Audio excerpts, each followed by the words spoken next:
হে যিশু তুমি মোৰ জীৱনৰ সাৰথি, এন্ধাৰময় জগতৰ তুমি জীৱন জ্যোতি।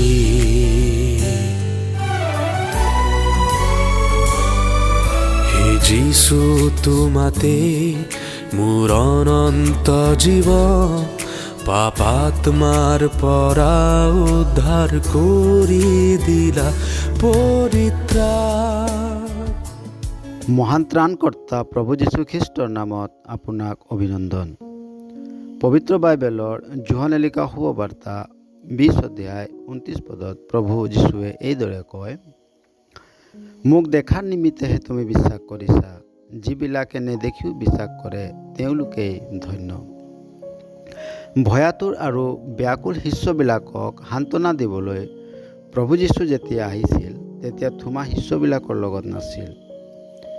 আৰু যেতিয়া অন্য শিষ্যবিলাকে তেওঁক ক'লে, আমি প্ৰভুক দেখিলোঁ, কিন্তু তেওঁবিলাকক ক'লে, তেওঁৰ হাতত গজালৰ চিন দেখিলে আৰু গজালৰ সেই চিনত মোৰ আঙুলি নোসোমোৱালে আৰু তেওঁৰ কোষত হাত নোসোমোৱালে মই কোনোমতে বিশ্বাস নকৰোঁ। কিন্তু দ্বিতীয়বাৰ প্ৰভু যেতিয়া তেওঁবিলাকৰ মাজত আহিল, তেতিয়া থোমাও তেওঁবিলাকৰ লগত আছিল আৰু দুৱাৰ বন্ধ আছিল।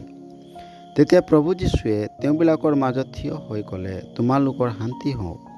তেতিয়া তেওঁ থোমাক ক'লে, ইয়াত তোমাৰ আঙুলি দি মোৰ হাত চোৱা আৰু তোমাৰ হাত মেলি মোৰ কোষত সোমোৱা আৰু অবিশ্বাসকাৰী নহয় বিশ্বাসকাৰী হোৱা। আৰু প্ৰভুৱে ক'লে, যিবিলাকে নেদেখিও বিশ্বাস কৰে তেওঁবিলাক ধন্য। প্ৰভু যীশুৱে ইয়াত কোৱাৰ কথাৰ অৰ্থ হৈছে যে যিকোনোৱে শুভবাৰ্তা শুনাৰ দ্বাৰাই তেওঁক বিশ্বাস কৰে আৰু তেওঁক প্ৰভু ও মুক্তিদাতা ৰূপে গ্ৰহণ কৰে, তেওঁ ধন্য হয়। যিজনৰ পাপ ঈশ্বৰে ক্ষমা কৰে তেওঁ নিশ্চয় ধন্য হ'ব। ঈশ্বৰৰ লগত তেওঁৰ সহভাগিতা স্থাপন হয়, এইকাৰণে তেওঁ ধন্য হ'ব। স্বৰ্গৰ উত্তৰাধিকাৰী হয়, এইকাৰণে তেওঁ ধন্য হ'ব। ঈশ্বৰৰ সন্তান বুলি আখ্যাত হয়, এইকাৰণে তেওঁ ধন্য হ'ব। খ্ৰীষ্টৰ বাক্য শুনাৰ দ্বাৰাই বিশ্বাস উৎপন্ন হয়। প্ৰভু যীশুত বিশ্বাস কৰি আপুনিও আপোনাৰ জীৱনত ধন্য হ'বলৈ ঈশ্বৰে আপোনাক আশীৰ্বাদ কৰক।